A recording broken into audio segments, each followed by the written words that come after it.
Hi there, I'm Sarah and I'm one of the maternal child workers here at CSFS. We're really excited to be back and doing some more videos for Virtual Community Kitchen. Today I am in our Fort St James office, which is in the beautiful territory of Nicholsley Wootton, and I'm really excited to be making a beef and broccoli casserole with you guys. So some of the ingredients we're going to need for that are, we're going to use minute rice, we're going to use some ground beef, beef broth, maple syrup, hoisin sauce, some soy sauce, and then for our vegetables we've got broccoli, onion, garlic, and red pepper. So let's get going.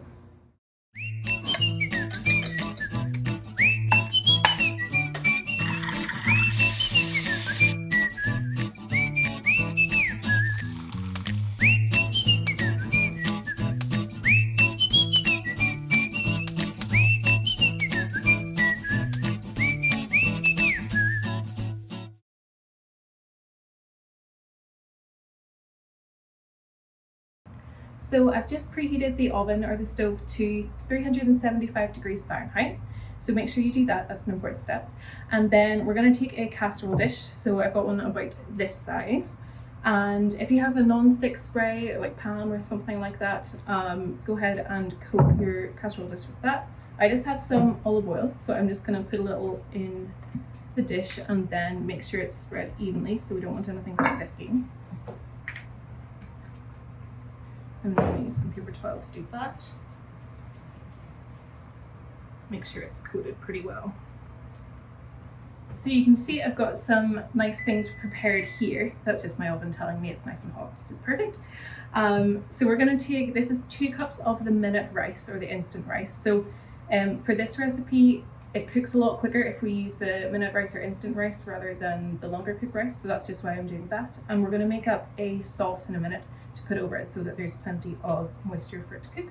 So I'm just going to sprinkle this rice all over the bottom of the casserole dish, and we're going to mix everything in a minute so it doesn't matter if it's too nicely done or whatever. Then I'm going to put, this is a medium yellow onion that's chopped up pretty nicely, and then we're going to put, I've done a red pepper as well, and that's in little cubes diced up. And then this was 2 broccoli heads chopped up, so that's given us quite a lot here. And then you can also use for a bag of frozen broccoli as well if that's easier, because normally those are pre-chopped, and then it's one less thing to have to chop. So we're going to put that all over there, and I'm going to give this a little bit of a mix around just so that all the veggies are mixed in. Okay, so what I'm going to do just now is set this aside. My meat is in the fridge right now, so we're going to put that in after we've made the sauce. I'm going to put this to the side and we're going to make the sauce. So now it's time to make up the sauce that's going to be the base for our dish. So I've got 1 cup of water, I'll pop that in there, and we're going to do 1.5 cups of beef broth. Now I've got the no salt added version, which is slightly healthier than the other beef broth, but you can use whatever you want. So we're going to do 1.5. There we go.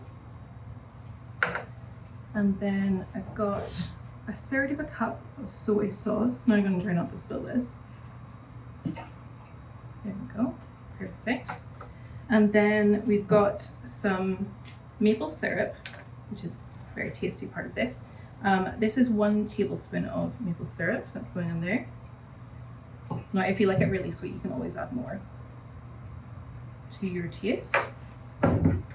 And this is hoisin sauce. We're going to do 3 tablespoons of hoisin sauce, and it's a little thicker. Oh, there we go. So that's about 1.5. And a little more. Okay.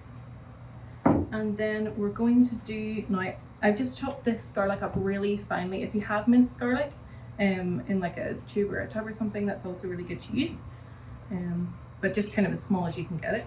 The last thing is some chili powder. Now this depends, the quantity of this depends on how spicy you like it. I'm just going to put half of a teaspoon in. That's everything in. I'm just gonna make sure it's all mixed really well together. And we're gonna set that aside and we're gonna put our meat into the casserole dish and then our sauce goes over it. Okay, so it's been 20 minutes that the casserole's been in the oven. I'm gonna take it out now and we're gonna give it a mix up just to make sure that all of the moisture is equally distributed. I'm just going to take off the foil, and it's looking pretty good already. I'm just going to make sure most of that moisture is through the rice again. And the meat looks like it's almost cooked. And then all I'm going to do is just put the tin foil back on top and pop it in the oven for another 20 minutes. And that's it. Okay, so this has been in the oven for another little while, and then I actually took it out again and took the tin foil off and put it back in so that it would crisp up nicely on the top as well. So we're just going to take it out and see how it's doing. It should be ready.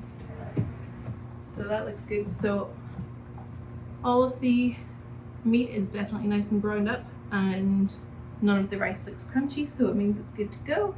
I'm going to serve a little up, and then my co-worker Darlene is going to be our taste tester. Hopefully it's as good as it smells. All right, Darlene, you want to give it a go? It might be pretty hot. It looks warm.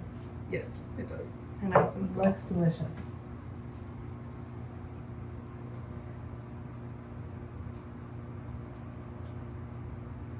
Good. Mm-hmm. Perfect. Well, we hope Very you guys enjoyed as much as we are going to just now. This should make at least 6 servings, so if you don't finish it all in the first go, then you've got some leftovers for the next day as well. So, hope you enjoy.